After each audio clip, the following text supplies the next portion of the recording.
Caros irmãos, uma boa noite a todos. E de fato o meu coração é agradecido ao Senhor Deus, porque eu creio firmemente, tenho a compreensão muito clara de que nós já fomos abençoados nesses dias, de uma maneira muito singular, de uma maneira muito especial, com as contribuições, com as apresentações aqui que já foram feitas. A gratidão também do meu coração tem a ver com a própria realidade deste seminário, a existência de um lugar de formação teológica que pode beneficiar e pode alcançar a nossa região. Então, a gratidão, assim, bem diversificada, grande, verdadeira diante de Deus, porque nós estamos na comunhão da igreja desta região, deste estado, e nós estamos vivenciando uma realidade de um centro teológico no qual nós mesmos vamos poder ser beneficiados. E é com esta gratidão, então, que eu quero fazer continuidade, eu quero que você, de fato, se aproprie aí na sua mente de tudo que você já tem recebido até então, e que se apropriando desses ensinamentos, dessas verdades que já foram ouvidas, você possa associar a mais esta contribuição. Ainda temos reverendo Arnove, se o Senhor Deus permitir, amanhã. Então, com esta associação, vocês possam ser abençoados como família, individualmente, como família, e também como igreja, e também no instituto. Ora, nós temos visto até aqui que há um mandato espiritual. Esta palavra mandato, ela é uma convenção necessária para que nós possamos olhar para as Escrituras, para a revelação, sobretudo para o início desta revelação, para o primórdio, para o primeiro momento, quando o Deus dos céus, o Deus da aliança, o Deus do pacto, o Deus de Abraão, ele, ao se relacionar conosco, ao querer, ao estabelecer na sua própria vontade, se dar a conhecer, ele resolve então fazê-lo a partir de mandamentos criacionais. Esse primeiro momento, ele é interessantemente distinto dos demais momentos. Há uma divisão, na verdade, em relação à revelação, no sentido de que o próprio Senhor Jesus, em Lucas 24, quando ele está ali caminhando com aqueles irmãos extremamente desanimados, indo a caminho de Emaús, ele diz lá, tudo que há na lei, tudo que há em Moisés, na lei de Moisés, nos profetas, e ele diz, portanto, uma configuração, uma estrutura básica da revelação. Muito legal os auxiliares aqui, obrigado. Ora, essa estrutura da lei de Moisés, muitas vezes parece para nós que tudo começa lá na lei de Moisés, mas ela é um pouquinho depois. Há um fundamento para a lei de Moisés que é anterior. É este fundamento que são os mandatos, que nós estamos chamando de mandatos criacionais. Eles são fundamentos também revelacionais. Toda a lei de Moisés, ela está baseada já nesta revelação anterior dos mandatos. É muito interessante conceber isto. De maneira que quando você lê bem no começo das Escrituras, no livro de Gênesis, quando a igreja vai às Escrituras e ela vê ali o Senhor Deus aprovando alguém, e nem está estabelecido a lei, como ele aprovou? De que maneira? Qual é o referencial já dado, revelado, no qual ele pode dizer assim, este homem andou com Deus? Como é que ele pode dizer isto? Não tem os evangelhos, não tem as cartas de Paulo, não tem ainda os escritos dos profetas, e ainda não tem a lei estruturada, não tem as 10 palavras estabelecidas por Moisés. Então, qual é a medida para que o Senhor Deus olhe para alguém? E vocês já sabem de quem, né? Eu estou falando. E ele diz, andou com Deus. São exatamente os mandatos. Você tem no primeiro momento da revelação, portanto, pessoas que se relacionaram, Adão, a sua família, né, o seu povo, aquela divisão que vai fazer ali, tanto com a morte de Abel, que segue com Sete, uma linhagem que estará vivendo para a glória do Senhor Deus, a partir de mandatos, de mandamentos estabelecidos na própria criação. Como nós chamamos esses mandamentos? Mandatos criacionais. Ora, já vimos então que dentro desses mandatos, o mandato espiritual, muito bem colocado já pelo colega aqui, ele tem como finalidade gerenciar, normatizar a relação nossa com o Senhor Deus. Aqueles parâmetros, aquilo que o Senhor Deus requer de nós, quando a palavra do Senhor Deus diz assim, 6 dias trabalharás, mas o 7º é para o Senhor, ela está, portanto, regulamentando algo que o Senhor Deus já havia dito para eles, que eles deveriam viver para Ele, para a glória dEle, que eles deveriam relacionar-se com Ele. Nós vimos então que este mandato ele sofre com a queda. Há consequências da queda nesta relação. Nós vimos também que o mandato social muito bem estabelecido de procriar, de se multiplicar, de gerenciar a família, a relação familiar para a glória do Senhor Deus, ele também foi afetado pela queda. Apesar de ser algo muito claro de que a família vem do Senhor Deus, deve ser para a glória do Senhor Deus. E não vai ser diferente, queridos, então, com esta parte chamada de mandato cultural, que também foi afetada pela queda. De maneira que eu prefiro começar, então, pensando nas consequências da queda para os mandatos, para a obediência. Por que nós não estamos vendo mais pessoas que andaram com Deus e que o Senhor Deus tomou para si, que não era mais, porque o Senhor Deus tomou ele para si, e ele andou com o Senhor Deus a partir de quê? Da ideia dele, não? Do que ele convencionou? Claro que não. Daquilo que ele achou que era o melhor, não havia verdade objetiva, não havia revelação objetiva, não havia moralidade objetiva, não havia lei do Senhor Deus objetiva? Sim, já havia. De maneira que o que ele recebe da parte do Senhor Deus é tanto um testemunho, quanto mesmo uma sentença de juízo benévolo, misericordioso. Ele andou com Deus e já não era. Por que não tem mais estes casos? Por que nós não vamos vendo então o Senhor Deus tomando para si todo mundo cumprindo o mandato? Consequências da queda.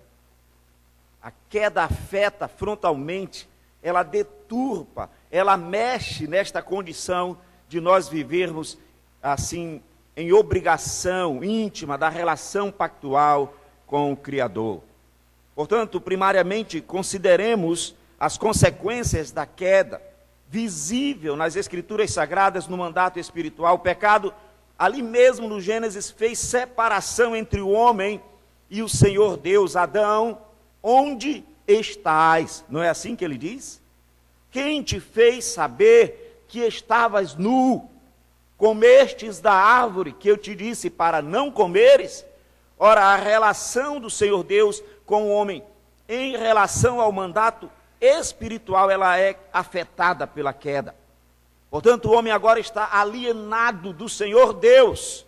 Este homem agora está fadado a construir toda uma pseudo-moralidade, toda uma vivência para a sua própria glória. Nada diferente do que nós estamos vivendo. Nosso catecismo maior de Westminster vai dizer, na primeira pergunta clássica que todos nós sabemos, não? Qual é o fim principal do homem? Glorificar a Deus, gozá-lo para sempre. E agora a nossa própria contracultura depravada por causa da queda formula no seu catecismo humanístico que a primeira pergunta para ser respondida, qual é o fim principal de Deus? Não é assim? Qual é o fim principal de Deus? E aí, com a centralização do homem, com a quebra do mandato espiritual, no qual o homem deveria colocar o Senhor Deus na centralidade, ele está na centralidade. Então, o fim principal de Deus, diz os humanistas, é glorificar o homem. E assim segue, não é? A contaminação dentro da igreja. É como se houvesse uma terrível inversão daquilo que foi estabelecido de maneira santa, gloriosa, bendita, toda sábia. Ora, o mandato espiritual está quebrado. O homem nasce agora, o apóstolo Paulo disse isso, não apenas Adão, o representante federal, não apenas Eva, a mãe de todos os seres humanos, mas agora todos vão estar nascendo separado, vivendo em miséria espiritual, em incapacidade de fazer o bem. Quando nós olhamos o mandato social, não é diferente. Ali mesmo no jardim do Éden, ali mesmo nos primeiros momentos, eles estão enfrentando a quebra, a complicação estabelecida, por assim dizer, as consequências, melhor dizendo, da quebra, do não cumprimento, da impossibilidade, da dificuldade agora de se cumprir o mandato social. O Senhor Deus quer que eles se relacionem entre eles. O Senhor Deus dá um para o outro.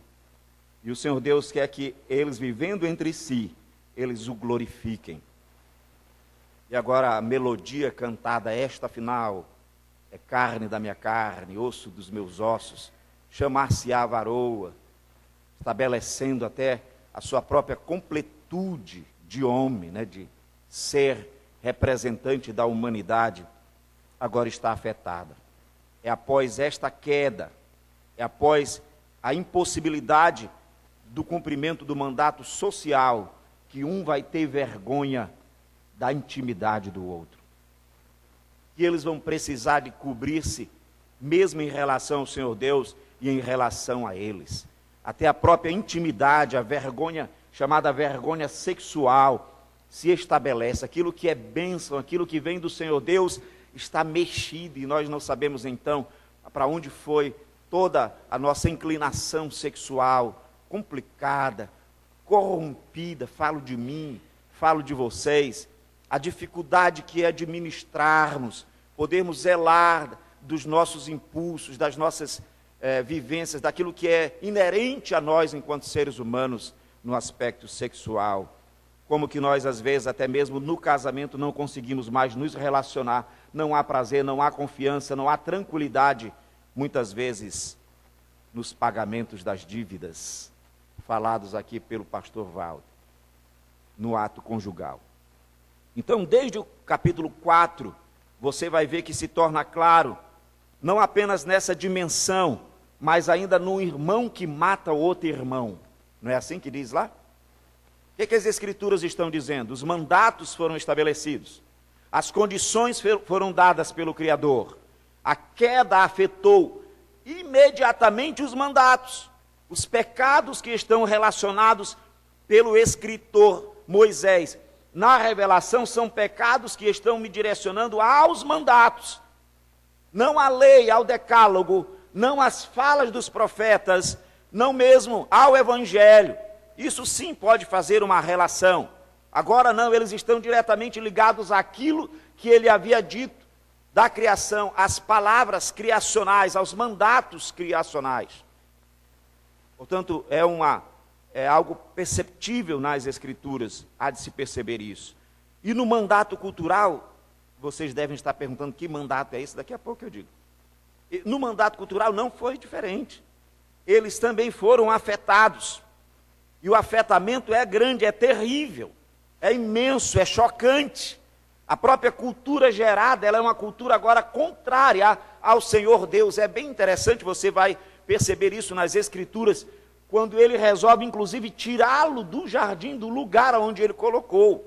Eu tenho dito para as pessoas, quantos de vocês já foram expulsos de algum lugar? Eu digo isso para menino pequeno, quando eu estou lendo a narrativa com eles, para as minhas filhas. Assim, eu expulso, pai? É porque o capítulo 3, verso 23 de Gênesis, diz que o Senhor Deus expulsou da presença dele, do jardim do Éden.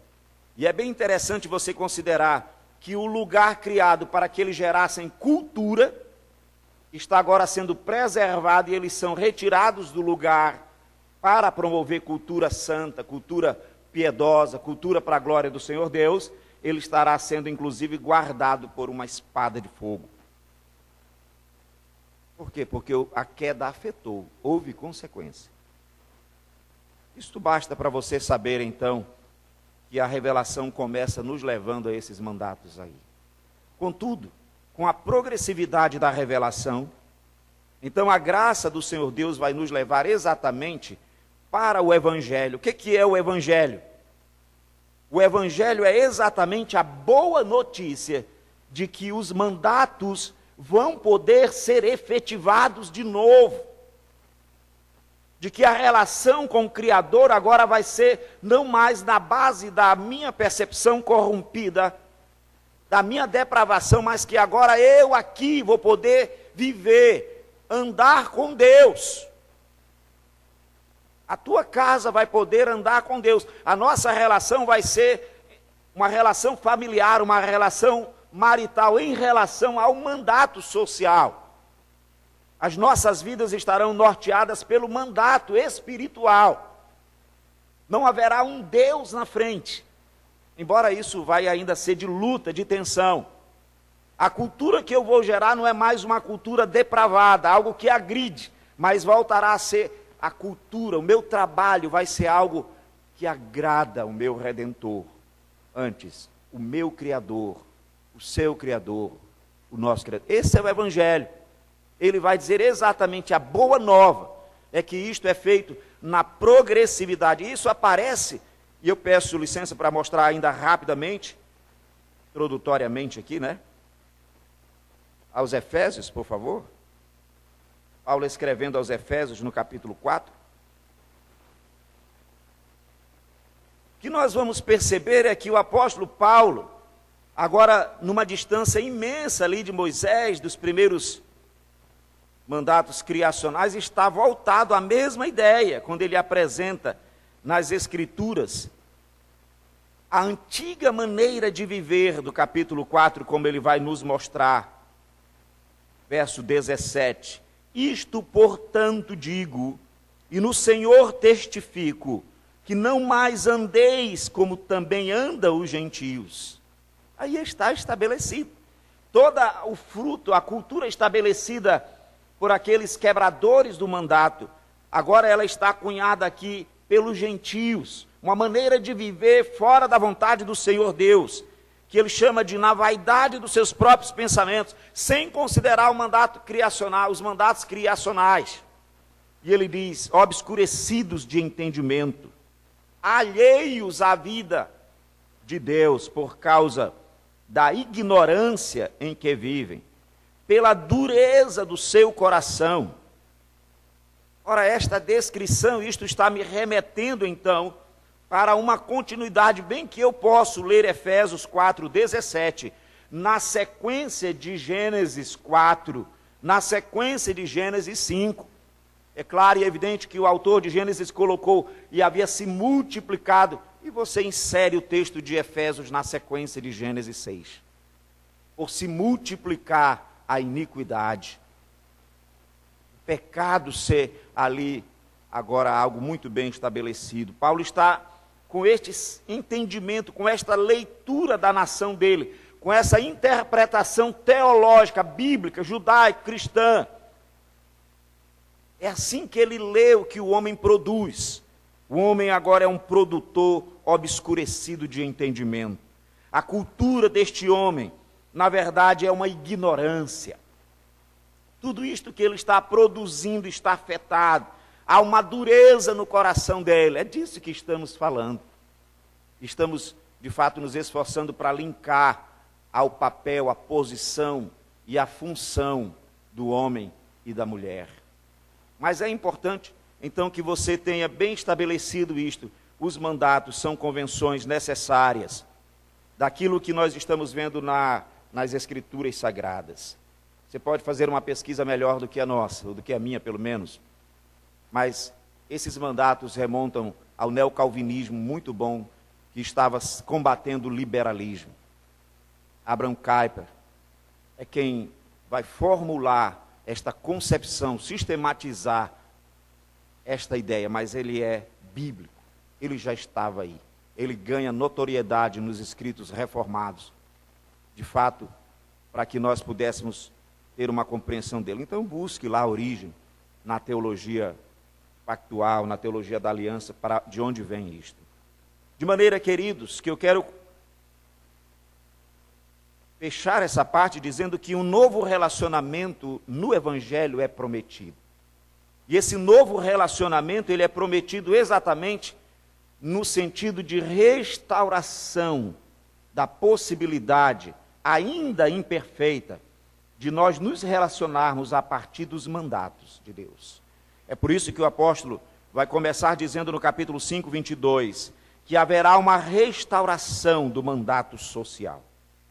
Paulo escrevendo aos Efésios, no capítulo 5, verso 22, depois de ele fazer essa introdução toda da leitura, da cosmovisão, do fruto da cultura que está sendo desenvolvida da sua época, como sendo pecaminosa, decaída, depravada, fruto mesmo desta quebra da dependência do Senhor Deus, ele diz: as mulheres sejam submissas ao seu próprio marido. É somente em Cristo que aquilo que foi quebrado lá em Gênesis, o que eu posso fazer? Pegar Gênesis 5, 22, levar para Gênesis e continuar a partir dali, não posso? O que eu posso fazer? Vendo a mulher que o fruto era bom, comeu. O Evangelho de Cristo, então, as mulheres sejam agora novamente submissas aos seus próprios maridos. O Evangelho é esta boa notícia, renovadora, restauradora, restabelecedora de todos os aspectos do ponto de vista criacional. Não é gueto, não é igreja, não é clubezinho fechado, não é presbiterianismo. É para além disto. É algo que afeta todo o cosmos, toda a relação com o Senhor Deus, em todas as áreas. E ele está evidenciado aonde começa a afetar as relações familiares. Em qualquer relação com o Senhor Deus, a partir do Evangelho, que a relação familiar não é afetada, não é relação do Evangelho das Escrituras Sagradas. Aonde o papel do homem não está sendo restabelecido, a posição dele, a função dele não está sendo restabelecida, não tem Evangelho da graça. O Evangelho da graça é, portanto, a recriação, é, portanto, a volta da humanidade que o Senhor Deus estabeleceu para nós, que ainda há de se completar no momento futuro, numa ressurreição. Estamos todos vivendo, aguardando este período. O apóstolo Pedro vai dizer isso: a vinda do Senhor está muito perto. É assim que eles veem. Queridos, é somente agora com o Evangelho que o apóstolo Paulo pode dizer: o marido ame a sua mulher, a mulher trate o marido com todo o respeito. É somente agora com o Evangelho que o mandato, pela graça do Senhor Deus, volta a ser restabelecido. O mandato cultural será da mesma forma, o mandato espiritual será da mesma maneira.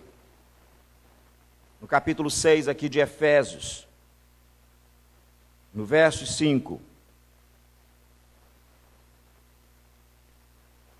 Paulo vai dizer: quanto a vós outros servos, obedecei a vosso Senhor segundo a carne, com temor e tremor, na sinceridade do vosso coração, como a Cristo, não servindo à vista como para agradar a homens, mas como servos de Cristo, fazendo de coração a vontade de Deus. Servindo de boa vontade como ao Senhor e não como a homens, certos de que cada um, se fizer alguma coisa boa, receberá isso outra vez do Senhor, quer seja servo, quer livre. E vós, senhores, de igual modo, procedei para com eles, deixando as ameaças, sabendo que o Senhor, tanto deles como vosso, está nos céus, e que para com ele não há acepção de pessoas. O mandato cultural sendo restabelecido. E se você levar esse texto lá para Gênesis, no capítulo 3, quando a Bíblia diz: por isso, o Senhor Deus tirou o homem do jardim. E depois que você lê isso, você colocar o texto do Evangelho, o sangue de Jesus nos purifica de todo pecado, então você pode colocar na sequência essa nova realização de cultura santa. Trabalho sendo feito para a glória de Deus. as relações de trabalho sendo normatizadas pelo amor, pelo temor a Deus. Então é disto que nós estamos falando e iniciamos pensando então nas consequências da quebra dos mandatos. Eu quero remetê-los aqui às lâminas dos slides, mas antes dizer que fica difícil falar as coisas aqui sem que a gente possa admitir que estas falas, em grande medida, não são nossas, né? São fruto de pesquisas. E até mesmo os preleitores anteriores pediram que a gente pudesse passar isso. Então, nós temos referências de textos. Se você precisa e quer ler alguma coisa, de onde foi tirado isso?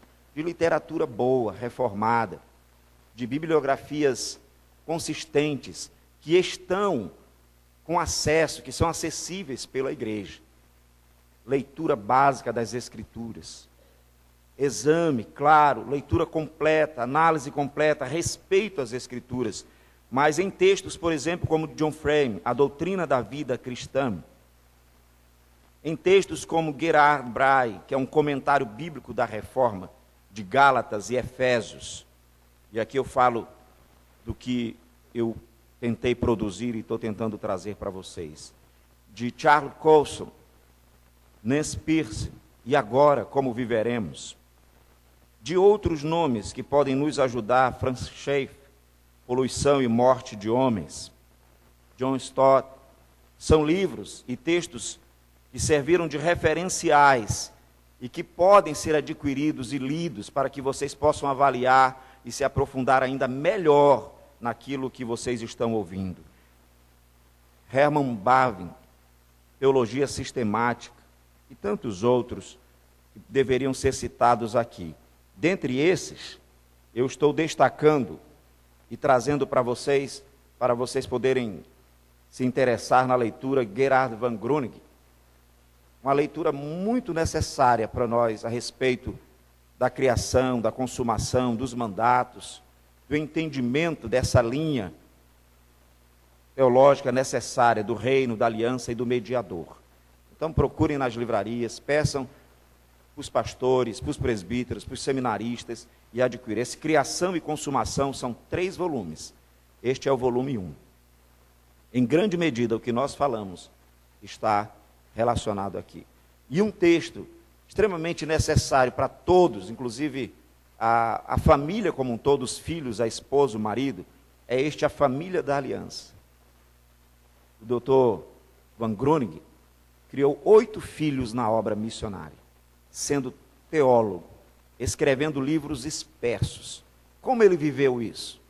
Ele viveu para a glória de Deus? A família dele refletiu o compromisso com os mandatos criacionais? Ele exercitou uma posição, uma função adequada de marido? Leia o que ele e Harriet escrevem. Leia como eles podem nos ajudar a respeito disso. Busquem subsídios quando nós estamos numa era de ausência de leituras, de muita busca de vídeos, de internet, de coisas que às vezes não vão ser benéficos para nós. Então, em grande medida, o que vocês ouviram aqui anterior e daquilo que vocês estão ouvindo é fruto, é montado, endividado com esses trabalhos, para que a gente possa ser socorrido e poder atender às igrejas. E às vezes até não conseguindo ser um bom intérprete. Daí vocês têm que ler e avaliar e poderem até ir além de nós para poder serem também bastante edificados. Então, está em cima aqui, né? Deixa só voltar a funcionar aqui.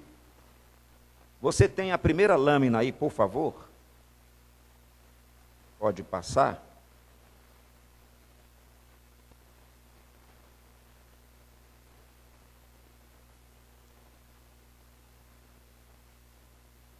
Ela traz uma imagem, que eu não sei se está nítida aqui. Essa imagem ela é emprestada e ela é uma tentativa de poder sistematizar numa figura muito do que nós estamos extraindo das Escrituras do ponto de vista de teologia da redenção, de entendimento de que as Escrituras, ela não é uma coxa de retalhos, as Escrituras não é um livrozinho de promessas, que eu tiro um verso E aí eu abro, gostei desse versículo, vocês sabem das histórias aí do cara que gostava de botar o dedo, orar e ler os versos, né? E aí o meu pastor, ele dizia isso quando eu era menino, né? Ele dizia que o moço orava e abriu lá, e aí caiu lá no texto que diz assim, Judas foi e se enforcou. E aí ele orou de novo e disse assim, Senhor Deus, me dá outro texto, né? Para eu ler as Escrituras. E aí ele colocou o dedo lá e caiu num texto que diz, vai tu e fazes o mesmo. Então, esta leitura descompromissada, esta leitura sem a percepção de que as Escrituras, ela traz uma linha que perpassa, ela está montada numa linha arrumada, na qual você está percebendo a história, o desenvolvimento da história da teologia, da história da redenção, melhor. Ela está sintetizada nesta figura. Quando um pacto da criação, há um Criador, é perceptível, é pacto da criação. Isso é uma figura emprestada, ela não foi criada por mim. E aí então, esse pacto da criação, ele é exatamente percebido lá no Jardim do Éden. As Escrituras vão mostrar para nós que os profetas vão dizer, Adão quebrou a aliança. Ora, se Adão quebrou a aliança, havia uma relação pactual ali. Adão não está ali no etéreo, assim, solto. O pacto da redenção, colocado e visto nas Escrituras, quando é na eternidade, antes da fundação do mundo, quando a própria divindade, o Pai, o Filho, o Senhor Espírito Santo, estabelece que deve vir à existência ao mundo, tudo para a glória do Senhor Jesus, tudo para o louvor do seu nome. E ali, então, nesse pacto da redenção, eles estabelecem que a salvação deve acontecer. Como ela deve acontecer? Então, isso é um desenvolvimento, há um cumprimento disso no relato de Gênesis, na criação do homem, do cosmos, na criação do Éden, na administração da queda e etc. Então você vê no momento abaixo aí, criação, depois neste cinza do meio, você vê queda, redenção iniciada e antecipada. Se você está numa linha do tempo, você vai começar com a criação, do que nós estamos nos referindo dos mandatos criacionais. E todo esse período que perpassa aí nas Escrituras, ele pode ser definido como queda e redenção iniciadas, antecipada, ali desenvolvida, como diz Gênesis no capítulo 6, até que nós possamos chegar numa redenção consumada, na nossa própria glorificação. Nós estamos caminhando para isto. Então, como esse gráfico ele não se propunha a falar dos mandatos, mas você vai ter aqui a ideia de que há um período, portanto, antes da queda. Na leitura das Escrituras, você precisa perceber isto. Você lê as Escrituras e perceba, há um momento revelacional, antes da queda. É neste período que os mandatos são dados. Você vai perceber lá no final, no verdezinho de baixo, é o cumprimento inicial dos mandatos, neste período antes da queda. Você vai ter um outro período chamado de Caim, Abel, até os patriarcas. Vejam como se desenvolve isso. Vejam quais são os sinais, as manifestações deste pacto, da redenção, da criação, desta aliança firmada, como isto está sendo desenvolvido. Esta história, a narrativa do tabernáculo, do templo de Jerusalém, da sinagoga, do culto cristão, esse é um quadro mais voltado à adoração. Eles vão nos mostrar a progressividade da quebra dos mandamentos de não terás outros deuses diante de mim. Da quebra do mandato espiritual. Não farás para ti imagem de escultura, não as adorarás, nem lhes darás culto, não tomarás o nome do Senhor teu Deus em vão. Quer dizer, há uma quebra na adoração. O tabernáculo é estabelecido mesmo para nos dar indícios de que o Senhor vai normatizar, de que a adoração a Ele não é algo espontâneo, como nós estamos vivendo nesses dias. A quebra dos mandatos é tão grande que as pessoas estão procurando as igrejas e elas já vêm com um culto aqui na cabeça. Então elas adentram o templo e elas só precisam de um sacerdote, entre aspas, de alguém que autentique a adoração delas. A adoração está aqui na cabeça. Quando elas chegam numa igreja reformada, que não tem os elementos que deixam elas à vontade para externalizar a adoração delas, elas ficam extremamente frustradas. Mas quando elas chegam no lugar que a adoração é entre elas e elas falam para si, elas querem receber coisas do céu, elas querem um louvor fluido descendo pelas mãos delas. É uma adoração individualizada, é uma adoração quebrada, que não está de acordo com Deus que manda construir um tabernáculo, com Deus que manda construir um templo, com Deus que permite, através do zelo dos restauradores, a construção de sinagoga, com Deus que estabelece o culto, com Deus que irá restaurar toda a criação de volta para Ele.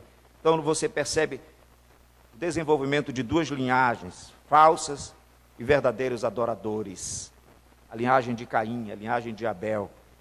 Primórdios da revelação, princípio regulador do culto. A derradeira revelação, mais embaixo, adoração no Éden, adoração requerida, parte branca esclarecida. Adoração requerida e parcialmente esclarecida. Há um período quando esta adoração, ela é espontânea, os patriarcas colocam uma pedra, precisa de mais revelação. Eles precisam que esses mandatos sejam ainda regulamentados, expandidos. É dito que eles têm que adorar a Deus, mas é preciso dizer como. Daí a revelação, 66 livros, 39 na primeira parte, 27 na segunda parte. Eles se comunicando ali entre si. Adoração requerida, esclarecida no Senhor Jesus, em espírito e em verdade. É assim que adora. Quer dizer, a adoração, a pergunta da quebra, do distanciamento do mandato espiritual tal, que uma mulher tem que dizer onde, como nós vamos adorar. E ele vai dizer, é assim que adora. Quando o mediador vem e restabelece, e traz os mandatos, e traz a possibilidade de você viver de novo para a glória de Deus. Perfeitamente, imperfeitamente, mas posteriormente glorificado, de maneira agradável a Ele. Então, a adoração perfeita. E aí o cumprimento inicial dos mandatos, cumprimento imperfeito, ainda assim requerido nos mandatos criacionais. O outro slide, ele vai nos ajudar num texto de John Stott, que diz, para efeitos introdutórios aqui, a gente pode pensar, se era para ser usado anteriormente, numa fala que está neste livro, ouça o Espírito, ouça o mundo. Ele também é um referencial para nós neste trabalho aqui. Próximo slide é a frase citada pelo Stott. O Deus que muitos de nós adoramos é religioso demais. Aparentemente, nós achamos que ele só se interessa por livros, edifícios e cerimônias religiosas. Mas não é bem assim. Ele se preocupa conosco, pense bem nisso, nosso lar, nossa família, amigos, nosso trabalho, lazer, nossa cidadania. Tudo isto é preocupação dele, nossa comunidade. Assim, a soberania de Deus estende-se a ambos os lados e a todas as áreas da nossa vida. Nós não devemos marginalizar Deus, fazê-lo ser um Deus tribal, ou tentar espremê-lo para fora da nossa vida não religiosa. Próximo slide fala desse conceito do mandato cultural. O conceito do mandato cultural foi sendo trabalhado ao longo da história da tradição reformada, da fé protestante, da fé bíblica, de maneira que há um resgate da ideia de que o Senhor Deus é soberano. O mandato cultural, ele é o resgate da verdade inicial da revelação, do primórdio da existência do mundo, no qual a concepção clara, veemente, necessária, de que o Senhor Deus é soberano sobre todas as coisas, e de que o trabalho dos seres humanos, a cultura, deve glorificar a Deus, ao Senhor Deus, em todas as esferas da vida. Então, na sequência, nós podemos diminuir a frase para a seguinte afirmação: a crença num Deus criador implica em responsabilidade humana para com esta criação. A igreja não pode divorciar-se da cultura. A igreja não pode afastar-se do mundo. A igreja não pode entregar à academia, às editoras de livro, ao mundo, ao secularismo e tentar viver uma vida de mosteiro, e tentar achar que ela pode ter comprometimento com o Criador, mas desprezar a criação. Nada me interessa, somente em relação ao Senhor Deus, a minha oração, a minha Bíblia, a minha leitura das Escrituras, e o mundo que te cerca, e as notícias que estão correndo, dizem respeito a você? E o que o mundo está produzindo? Então, esta é a ideia. A crença num Deus Criador implica em responsabilidade humana para com esta criação. Nesta lâmina seguinte, no slide seguinte, e estas responsabilidades, e aí eu quero convidá-los, por gentileza, a abrirmos em Gênesis 1, 26, elas estão explicitadas, especialmente nos relatos de Gênesis 1, 26. Este mandato criacional que está lá. Em Gênesis 1, 26, a palavra do Senhor Deus diz: também disse Deus, façamos o homem à nossa imagem, conforme a nossa semelhança.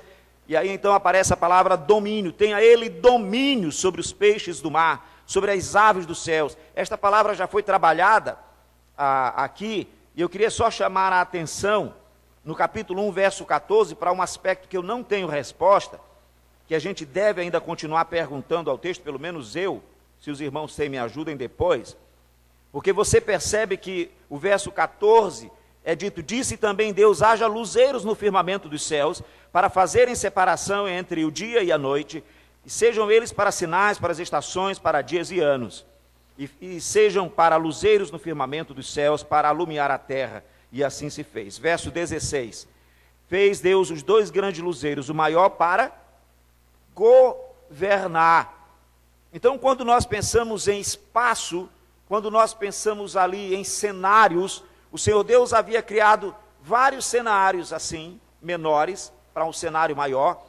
E neste aspecto aqui, antes dos homens, ele já havia dado a autoridade, ele já havia estabelecido que até na sua criação já haveria domínio, antes de o homem receber um mandato criacional, um mandato cultural, de gerir. Essa gerência é compartilhada pela própria criação, é o que eu tenho entendido aqui. Ora, esse próprio astro, esse próprio elemento criado, que o Senhor Deus fez, os luzeiros, eles vão governar o dia. E o menor vai governar a noite. E ele não faz isso, não? Ele se esquece alguma vez de apagar a luz aí, ou não? Quando dá 6 horas da manhã, você tem que ligar para ele, manda um e-mail, por favor. E avisa que a gente vai precisar de luz.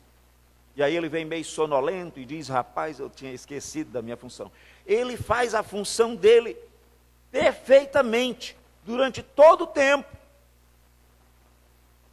Então, a grande questão, voltando lá para o capítulo 1, verso 26, é que quando nós estamos agora no cenário da criação, nós estamos então no 6º dia da criação, da coroação, da criação do homem, ele diz: tenha ele domínio sobre os peixes do mar. Quando ele criou os peixes do mar, ele deu domínio para os peixes? Em que nível ele os deu? Ora, um pouquinho ainda no capítulo 1, verso 20.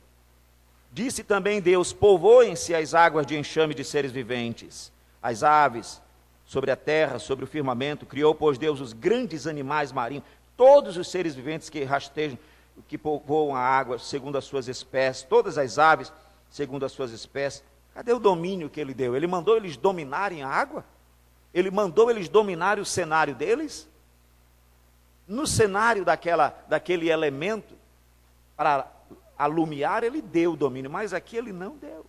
E o que eu tenho observado é que não deu domínio a eles, porque este domínio sobre este cenário, ele estava reservado ao homem. O que eu vejo, portanto, a partir do verso 26, é que o homem também vai ter domínio sobre a criação, não sobre todos os cenários. Ele não tem domínio aqui sobre os luzeiros. Não vai ser dito para ele: você vai dominar os luzeiros. E é muito interessante pensar na tecnologia, no avanço da cultura, dos domínios de ciência, mas nenhum domínio em relação a controlar o céu, a controlar o sol. Ou tem? Eu estou equivocado. Nenhum domínio. Ele continua sendo independente, autônomo. Ele continua exercitando o seu domínio juntamente conosco, para o nosso serviço. Permitam, se eu puder ser bem breve. Mas há toda uma teoria de que há mesmo uma quebra na camada de ozônio, como diz, um afetamento na camada de ozônio, né? E aí você não pode fazer isso, não pode fazer aquilo, vai destruir, o mundo vai acabar, e etc, etc. Aí quando vem alguns homens bons mesmo, pesquisadores, eles dizem assim, não tem nada que o homem possa fazer que possa afetar a camada de ozônio. E aí quando eu leio esse texto, eu digo, eu entendo isso. Ele diz, esse povo está meio malucão mesmo. Eles acham que o cosmo é nosso. Eles acham que se eu quiser eu destruo o mundo amanhã. Basta eu espirrar meu desodorante várias vezes. Ele diz, não vai ter isso. Porque o domínio é compartilhado. Por que eu estou dando ênfase nisso? No mandato cultural, eu tenho responsabilidade com o cosmo? Tenho. É corresponsabilidade. O maior responsável por tudo é o Senhor Deus, Todo-Poderoso. O Deus do sol, o Deus da lua, o Deus do universo. Agora, isso não vai tirar de nós a responsabilidade, como Stott diz, eu tenho que olhar outras dimensões, eu não posso estar limitado nisso. Então, essa era uma observação que eu achei necessária. Depois contribuam aí, verifiquem se isso é bom ou não, né? Podem ir atrás e falem com o pastor Evanderson, por gentileza. Ora, o texto diz assim, tenha ele domínio, eu estou em 1:26, tenha ele domínio sobre o quê? Os peixes do mar, sobre as aves dos céus, sobre os animais domésticos. Domínio, ele deve governar, ele deve ser, como diz o Gruninger, ele deve ser corregente. Há um rei, há aquele que dirige todas as coisas, e o homem está dirigindo com ele. E ele diz mais, sobre todos os répteis que rastejam pela terra. 27, criou Deus, pois, o homem à sua imagem, como corregente. A imagem de Deus o criou, homem e mulher. Esse é um mandamento para o homem e para a mulher. Ninguém quer falar sobre isso muito, mas quando a gente vai pensar em submissão, a gente precisa perceber que o homem e a mulher são corregentes. A eles foi dada dominar. Esse é o sentido da posição. Esse é o sentido da posição, que não deve variar. Mas depois nós vamos ver que uma função é necessária, e ela é muito mais necessária por causa da queda. Então ele disse, o teu desejo será para o teu marido, porque senão tu vai comer muita fruta agradável, né? E tu vais fazer um estrago no negócio. Então ele colocou a limitação que nós vimos. O mandato social sendo quebrado e sendo segurado para que a coisa não seja terrível, né? Mas não deve assumir uma ideia de que submissão seja algo ruim. Quando Pedro vai trabalhar a submissão, quando Paulo vai trabalhar a submissão no texto da restauração, ele não fala isso no sentido ruim, ele fala no sentido bom. Ele não atrela somente ao homem ou à mulher, ele atrela a todos. Todos nós devemos saber o que é submissão, se agradar dela. Volta para o verso 27, por favor, do capítulo 1, quando ele diz, criou Deus, pois o homem à sua imagem, a imagem de Deus o criou, homem e mulher o criou. Deus os abençoou, disse, sede fecundos, multiplicai-vos, enchei a terra. Olha aí o aspecto do mandato social, sujeitai-a, dominai sobre os peixes do mar, sobre as aves dos céus. A igreja está dominando, a igreja está gerenciando isso. A IPB promove esta ciência. Nós, os ministros, estamos envolvidos nisso. De onde está vindo a tecnologia? Quem está fazendo isto? Não é mais para nós? É interessante a palavra cultura na minha terra, na nossa terra. Elas falam da cultura do arroz. Vocês ouvem assim também? Né? A cultura do arroz, a cultura da soja, a cultura de alguma coisa. A Amazônia, né? A Amazônia é legal. Então, quando você pensa na palavra cultura, você está associando ao produto do trabalho, à intervenção do homem no meio. Quebra do mandato cultural. Não fazer, não tentar interagir. Se dependesse da igreja, nem arroz tinha, não. Nem soja tinha. No certo sentido, eu estou dizendo agora, porque a igreja... Você está em preocupação com esses aspectos? Quem está produzindo? Quem pode manter? Onde tem comida para 7 anos aí para nós? Vê uma fome para cá. Será que alguém sonhou com 7 vacas magras no Amazonas? Quem é que vai suprir isso daí? Vocês sabem que a gente não está longe dessas 7 vacas magras, né? Engolindo, né? Vacas petistas, engolindo vacas PMDBistas. É muito complicado a coisa. Qual é o nosso papel nisso? Qual é a nossa responsabilidade? Eu não quero nem saber. Eu quero é orar. Jesus está voltando, né? Esse negócio nem me interessa, né? Esse negócio não tem a ver comigo, né? Governo. Ah, irmãos, eu sou de Deus. Tu és de Deus em que sentido? O mandato cultural, ele nos responsabiliza com o cosmos. Ele nos responsabiliza com uma relação maior, assim, abrangente, não desvinculada do Criador, da família e com a relação abrangente. Eu preciso olhar isso. O Evangelho veio resgatar isso. Ele veio me levar para isso. Ele veio não limitar-nos nisso. Diz ainda o verso 29, disse Deus ainda, eis que vos tenho dado as ervas que dão semente e se acham na superfície de toda a terra. Ele deu ervas, você vai ter que trabalhar isso, erva vai ter que ser tratada, vai ter que ter tratamento de cultura de erva. Todas as árvores que há fruto, árvores também. Isso vos será para mantimento, todos os animais da terra, as aves dos céus, todos os répteis da terra, em que há fôlego de vida, toda a erva verde lhe será para mantimento, e assim se fez. Viu Deus tudo quanto fizera, e eis que era muito bom. Esses mandatos eram perfeitos para isso que ele estava criando. O mandato cultural está apenas antes do pecado. É bem interessante no capítulo 2, que você perceba no verso 15. Tomou, pois, o Senhor Deus ao homem, e o colocou no jardim do Éden. E aqui eu esperava, francamente, como um bom presbiteriano, que ele tivesse me colocado lá no jardim do Éden, para fazer culto para ele. Mas podia ter culto de manhã, escola dominical. O jardim do Éden não tinha escola dominical. Culto à noite, né? Contudo, esse aspecto está contido aqui. Ele me coloca no jardim, ele me deu, estou falando como Adão, ele me deu para minha esposa, para Eva, e agora ele me coloca no jardim, o texto diz, para eu gerar a cultura, o mandato cultural está aqui. Eu vou fazer cultura, ele diz, eu vou cultivar e eu vou guardar. Quer dizer, a ideia da inércia, a ideia da despreocupação com o meio ambiente, ela não está aqui antes da queda, ao contrário, ela está aqui, antes do pecado. O cenário menor é criado, ao maior, a minha dúvida é aqui, por que ele não deixou o homem logo lá para cuidar do todo? Ele foi criar um pequeno para colocar ele lá, sem responder não. Disse aqui que ele criou. Ele não poderia fazer isso lá no macro? Mas ele tirou do macro, colocou no mínimo, fez um foco, levou a câmera para cima deles. E aí então, ele diz, no verso 16, o Senhor deu esta ordem, mandato espiritual. Quem dirige as relações lá do cultivar e do guardar? Quem dirige as relações do teu trabalho? Quem dirige o que você produz?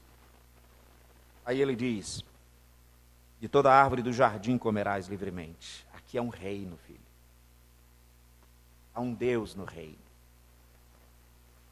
Está vendo muita coisa? Tem ninguém que governa aqui? Tem.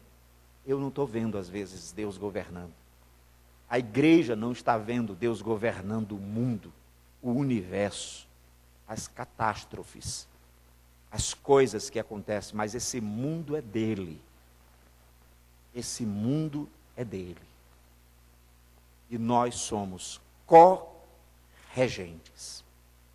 Este é o papel da igreja. Esta é a nossa função no mandato cultural. A posição do homem foi dada para que este mandato seja efetivado. A função do homem foi estabelecida para que este mandato fosse efetivado. A posição das digníssimas senhoras mulheres. Toda mulher é mulher, né? Já disseram aí, né? A posição das digníssimas mulheres é para este propósito. A função das digníssimas mulheres é para este propósito. Mexe na função das mulheres. O que vai ser afetado? O cumprimento do mandato cultural. Por que o mandato cultural não está sendo cumprido? Porque a função das mulheres não estão sendo cumpridas. Porque a posição dela foi mexida. Ela deixou de estar no lugar que o Senhor Deus estabeleceu. Por que o mandato cultural não está sendo cumprido? Porque a posição do homem foi mexida, como vocês viram aqui. Ele deixou de atuar no lugar que o Senhor Deus o colocou. Quando isto aconteceu no jardim, o Senhor Deus interviu e tomou providência. Agora, ele não está tomando a providência imediata, mas ele já agendou o dia para vir resolver comigo e com você. Para resolver com todos nós. Por que as coisas não estão sendo como ele estabeleceu? E o nome vai ser desobediência, igual aqui. Igual aqui. Então não dá para ensinar na escola bíblica dominical que apenas a desobediência de Adão. E não há desobediência mais em nós. Só que não tem mãe mais nas casas. Só que as casas não têm mais culto doméstico, não tem reunião doméstica. Só que as famílias não estão vivendo para a glória de Deus. Mas a desobediência era só de Adão, filho. Era só de Adão. A desobediência continua. Desobediência ao quê?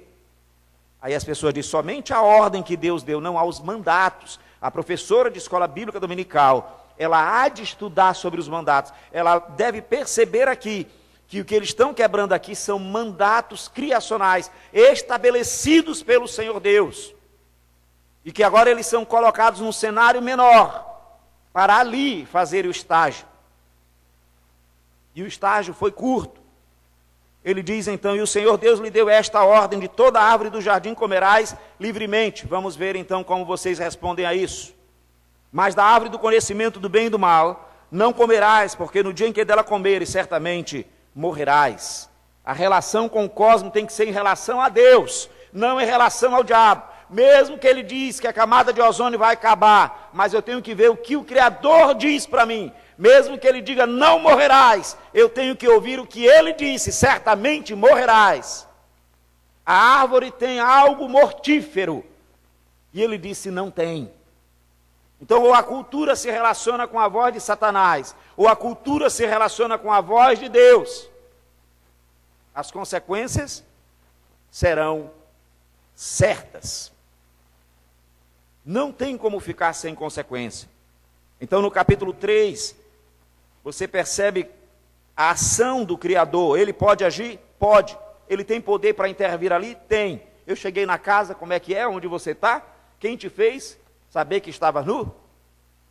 A mulher, então, tem problema agora entre vocês? Eu disse para vocês, se amarem, você vai ser um complemento, ela é um complemento para você, etc.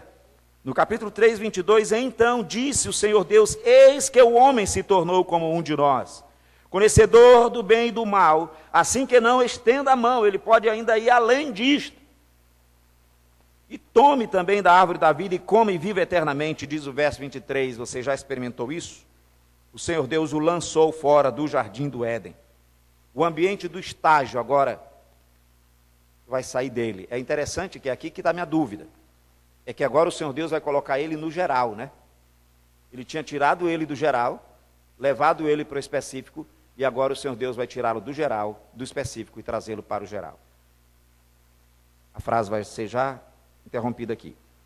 Então ele diz aqui, por isso o lançou fora do jardim do Éden, a fim de lavrar a terra de que fora tomado. Nunca entendi esse texto durante muito tempo. Você entende ele? Eu deixo para depois? Ou eu digo logo? Se quiserem começar, a gente começa com alguém vindo aqui explicar o verso 23. Tá bom para vocês? Eu demorei muito para entender esse texto, não sei se eu entendo ainda. O que ele quer dizer com isso? O Senhor Deus, por isso, o lançou fora do jardim do Éden. Aqui eu entendo. a fim de lavrar a terra de que fora tomada. A primeira ideia que veio na minha mente é que o Senhor tirou o carro da garagem para lavar a garagem. É isso que ele fez? Ele tirou o Adão do jardim para lavar, para arrumar o jardim? Foi isso que ele fez? Não é isso. Eu tive que consultar um monte de versões e dar uma olhadinha nos textos para a língua que foi escrito, para poder entender isso aqui. A fim de lavrar, o verbo aqui, o sujeito é o homem e a mulher. Eles tinham a finalidade de cuidar do Éden, agora eles vão ter a finalidade de cuidar do geral que foi criado. Vamos fazer uma interrupção necessária? É agora? É isso mesmo? Tem mais 10? Meu relógio? Ok. Tranquilo. Então dá para fechar aqui. É isso mesmo a interpretação do verso 23? O que vocês entendem dele? Pode fazer isso assim? Pode? Interagir? Tu deixa? Tá bom.